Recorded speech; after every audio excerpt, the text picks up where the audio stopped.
non mentirò, nonostante nutrissi delle speranze che si potesse aprire un dialogo con le istituzioni, in qualche modo mi aspettavo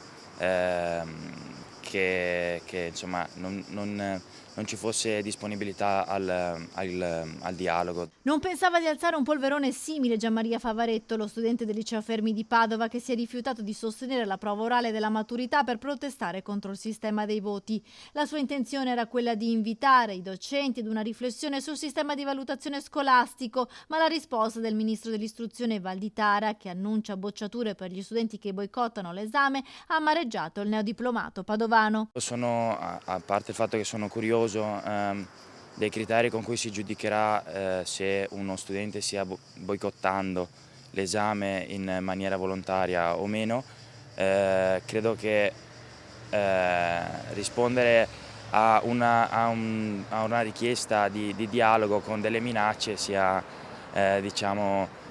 insoddisfacente. Ovviamente il rischio bocciatura non riguarda Gianmaria che, come la liceale bellunese Maddalena Bianchi o quello trevigiano del liceo Canova, ha superato la maturità con i punteggi delle prove scritte. La riforma annunciata da Valditara deve essere prima approvata, ma la reazione del ministro, che affronta a muso duro gli studenti che hanno rifiutato l'orale, ha sollevato ulteriori polemiche tra i ragazzi con la presa di posizione della rete studenti medi del Veneto. Noi crediamo che la risposta del Ministero non solo sia inaccettabile perché usa il linguaggio della repressione, della minaccia nei confronti degli studenti, ma sia anche